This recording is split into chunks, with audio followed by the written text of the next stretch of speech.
Hi, I'm Novella Thomas, and I'm here today to talk about Carl Ross's humanistic theory.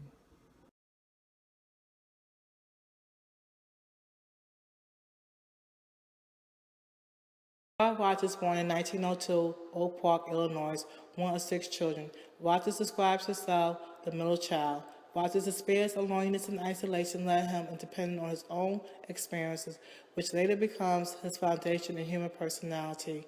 Rogers' parents were viewed as conservative and somewhat religious.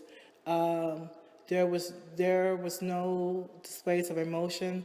They did not allow the children to have friends, nor did they allow them to have any type of outside activities such as football, baseball, or anything like that. And this is one of the reasons why Rogers developed loneliness. And later on, he says this about his childhood experience. As I look back, I realized that my interest in interviewing and in therapy certainly grew out of my early loneliness. Here was a socially approved way of getting really close to individuals and the feeling of feeling some hunger I undoubtedly felt. After he decided to pursue a career in agriculture or theology, Rogers received his PhD in clinical and educational psychology. While working as a psychologist in the child study department in Rochester, New York, Rogers' experience influenced his later theory of personality and his approach to psychotherapy. First, he learned the dominations of a psychoanalytical in his departments were often ineffective. Second, he learned authority figures were unable to agree on the best treatment for troubled patients. Third, he learned that looking for an insight into a problem is often met with frustration. Waters describes one situation in which he believed a mother's rejection of her son was cause of his delinquent behavior. He tried his best to share the insight with the mother, but failed. Finally, I gave up. I told her that it seemed we had both tried, but we had failed. She agreed. So we concluded the interview, shook hands. She walked to the door of the office. Then she turned around and asked, "Do you ever take adults for counseling here?" When I replied in the affirmative, she said, "Well, then, I would like some help." She came to the chair she had left before and began to pour out her despair about her marriage, her troubled relationship with her husband, her sense of failure and confusion, all very different from the historical case history she had given before. Real therapy began then. It was also about this time that Rogers was influenced by Alfred Adler, who had developed the first holistic theory of personality, psychopathology, and psychotherapy, which was intimately connected to human philosophy of living. Rogers learned from Adler that lengthy case histories are cold, mechanical, and unnecessary. He also learned that a therapist need not spend time probing the past of a patient, but the therapist could learn more by determining how the patient's needs lead to here and now. Walter says in my early profession years, I was asking the question, how can I treat or cure or change this person? Now I face the question this way, how can I provide a relationship with this person may use for his own personal growth? The fully functioning person. Walter believes that every person could achieve their goals, wishes, and desires in life. When they did so, self-actualization took place. People who are able to self-actualize are not all of us are called fully functioning people. I need to say here is that Rogers' self-actualization actually came from Maslow's hierarchies. So, but Rogers used it in a psychology way. This means that the person is in touch with the here and now. In many ways, Rogers regards the fully functioning person as an ideal and one that people do not ultimately achieve. It is wrong to think of this as a journey of completion of life's journey. Rather, it is the process of becoming and changing. The characteristics of a fully functioning person open to experience both the positive and negative emotions accepted. Negative feelings are not denied but worked through. The essential living in touch with different experiences as they occur in life. being able to live and fully appreciate the present. Trust the feelings and instincts, and gut reactions are paid to and trusted. Creativity, create thinking, and risk-taking are features of a person's life. This involves ability to adjust and change and seek new experiences. Fulfilled life, person is happy and satisfied with life and always look for new challenges. For Rogers, fully functioning people are well-adjusted and well-balanced and interesting people to know. Personality development. Rogers' personality theory is the notion of self or self-concept, meaning the organized, consistent self of perception and beliefs about oneself.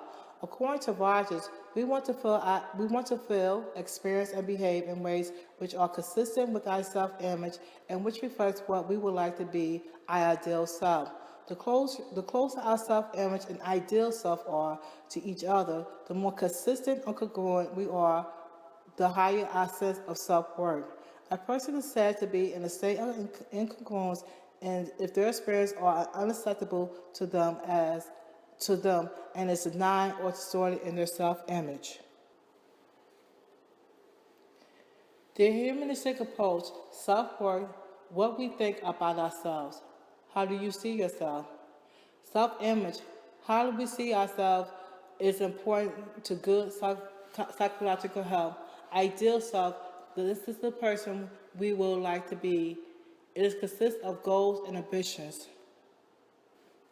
Self-worth and positive regard. Rogers view the child as having two basic needs, positive regard for other people and self-worth. How can we think about ourselves, our feelings, our self-worth, and our fundamental importance, both to psychological health and the likelihood that we can achieve goals and ambitions in life and achieve self-actualization? This is the mother-child's relationship, and this is where basically we're talking about from before, even in Rogers, when he was emotionless, when he didn't receive emotions from his own mother, and he realized that in order for a child to have positive regard, it has to be a mother-child nurture relationship. Unconditional positive regard is where parents accept and love the person for what he or she is. Positive regard is not withdrawn. Regardless of who the child is or who the child may not be, acceptance is the key. Conditional positive regard is where positive regard, praise, and approval depend upon the child behaving. And this technique is kind of used to basically like in schools today, where in order to get the child to behave right, in order to get the child to behave, we normally get a child some type of reward, whether it be a star, a sticker, or something like that. And that child sees that sticker as a form of acceptance in their behavior. In conclusion, a person's ideal self may not be consistent with what actually is happening in life and experiencing of the person, whereas a difference may exist between a person's life ideas and self-actual experiences. A person might be feeling some type of anxiety or anxiousness or something like that, but it does not mean that that person is really, that's not may not be the systematic issue that's going on with the person. It's the form of the anxiety that the person is actually experiencing. The development of congruence is dependent on unconditional positive regard. Carl Rogers believed that a person to achieve self-actualization, they must be in a state of congruence. According to Rogers, we want to feel, experience, and behave in ways which are consistent with our self-image and which reflect what we would like to be, our self-ideal, our ideal self. Congruence. Incongruence is the self-image and is different to the ideal self. Congruent, the self-image is similar to ideal self. In congruence, there is only a little overlap. In congruence, there is no overlap. In congruence, here self-actualization will be difficult. Incongruent, the person can self-actualize.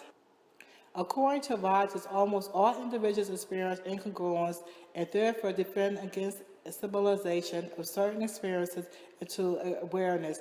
It is only when the incongruence is severe and that adjustment problems occur. Client-centered person therapy. Client-centered therapy is categorized as a non-directed therapy that emphasizes the client's ability to decide their own problems if they were given the proper atmosphere for doing so. Simply meaning that we're providing a safe haven place for a person who are experiencing issues can come and have a safer place to work out their situation. There is regard as a joint venture deeply involving both client and therapist. We have to be careful here and we might be mindful. And I like the way that Rogers is utilizing the word client instead of patient, because the patient is not sick. The person is simply looking to work out some situations in their life. And that's why we're utilizing the word client and not patient, and we have to be mindful of the language that we use when we're doing therapy in that situation. The experiment stage. During the stage, the therapist becomes as free as the client. Now, the deep personal feelings of both therapists and clients were equally important, and the process was regarded as a struggle to put these feelings into words. There's no the therapist is simply there just to help with you in resolving your issue. We're not here to fix you. We're not here to tell you what you need to do and what you should not be doing. You are part of your therapy. We're just developing a plan and hoping to be effective in your situation. The client person-centered therapy continues. The last stage in Rogers' thinking was labeled the person-centered stage. During this stage, Rogers' theory was extended to many areas beyond the therapeutic process. A sample of the area to which his theory has been applied includes education, marriage and the family, encountering rules, problems, and minority groups. Basically, Rogers' client-centered therapy is universal, and it's used in all every aspects of life. Whether it be in school, we're trying to get a misbehaved child to behave, marriage counseling, a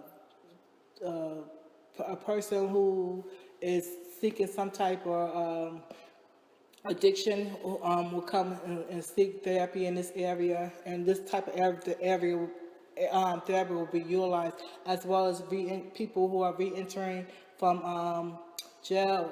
This type of form of client-centered therapy is mostly utilized too in therapy sessions. Rogers believes, however, that it is not the greatest accountability that is most important to this stage of development. Rather, it is the emphasis of the total person instead of looking at an individual's specific role.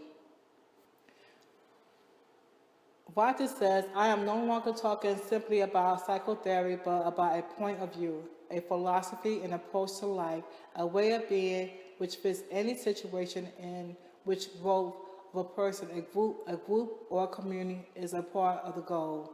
Anyone can have true and self-actualization through the process of a client-centered therapy. However, Rogers did experience some type of criticism for his client-centered therapy. Overly simplistic and optimistic approach is what was said. Many people believe Rogers' assumptions that humans are basically good and born with a tendency towards self-actualization is nothing more than wishful thinking. Rogers has been compared to Fred Rogers, the sensitive neighbor on children's television. For those who experience bizarre dreams, Rogers said, for those who experience bizarre dreams, intense conflict, deep depression, anger, or psychosomatic illness, the Rogerian view of human does not ring true. Rogers' contribution was influential in the human potential movement of the 1960s as part of the overall trend towards humanizing psychology. He contributed for the development of a third force in psychology that successfully challenged psychology, other two dominant forces, behaviorism and psychoanalysis. This third force within psychology has been named humanistic psychology because of its emphasis on the goodness of human nature and his concerns with the conditions that allow humans to reach their full potential. This concern runs through every aspect of Rogers' writings.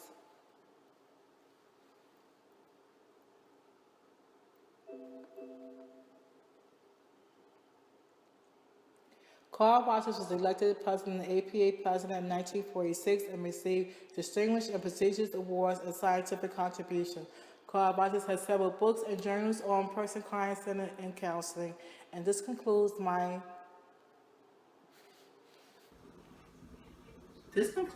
commentary on Carl Rogers and humanistic theory. Thank you.